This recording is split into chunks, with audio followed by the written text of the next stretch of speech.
This is Mission Control Houston. Good morning to you from the International Space Station Flight Control Room, and welcome to ISS Update. It is Monday, April 9th, 2012. The crew's got a very busy day today, working on a variety of different maintenance tasks and also quite a bit of onboard training and experiment work. Dan Burbank, who is the commander, started off his morning with some routine maintenance on the spacesuits that are on board inside the Quest airlock. Those have to be maintained periodically by scrubbing the coolant loops. You see the work there going on inside Quest. There is Burbank.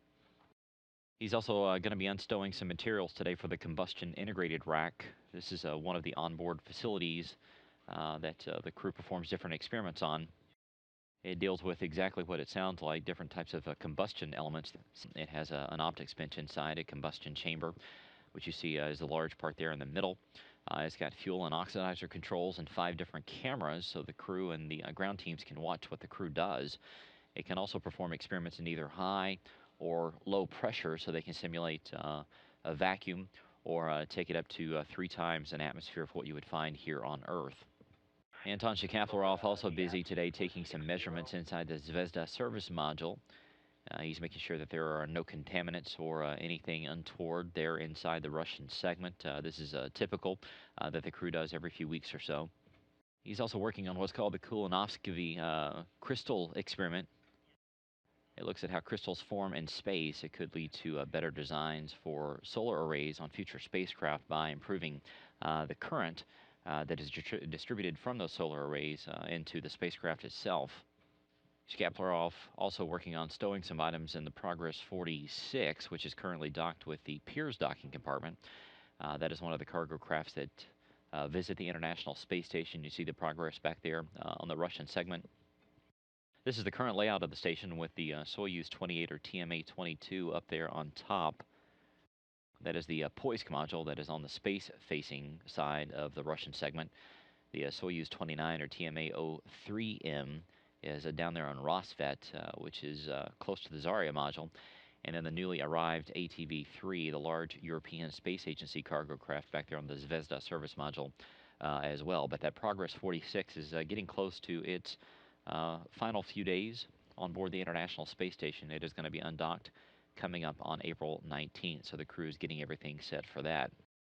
And Anatoly Ivanishin also been working on some of the cargo stowage from that Progress this morning as well. He has also been working on what is called the Uragan experiment. This started back on board the Mir space station, but basically it utilizes and takes advantage of the unique vantage point of the space station up close to 240 miles up in space, and uses the orbiting complex to take photos and videos of different types of natural and man-made phenomena down on the planet to help analyze and better predict certain types of disasters that happen here on Earth.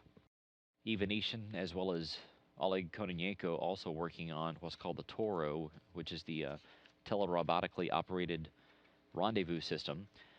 This is a series of controls back in the Russian segment in the Zvezda service module that the crew mans and watches over should they ever have to take control of rendezvous and approaching spacecraft.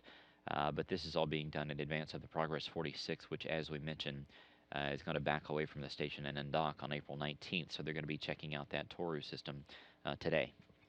Don Pettit, which you're hearing the voice of here just a few seconds ago, also working on quite a number of different science experiments on board. Namely, he is working on one called the burning and suppression of solids. This is an experiment that looks at different fuels and how the burn of those fuels takes place in space. Hopefully this will lead to better fire protection, detection, and suppression in space and also here on Earth. He and Kuipers are also starting about 2 weeks worth of training today. This is all coming up for the approaching date of the SpaceX launch, the SpaceX Dragon spacecraft getting ready to head up to the International Space Station. Both Pettit and Kuipers are going to be manning the station's robotic arm, which will be used once Dragon gets close to the station. At a distance of about 30 foot, that arm will be used to grapple onto Dragon and bring it in and berth it with the bottom side of the Harmony node.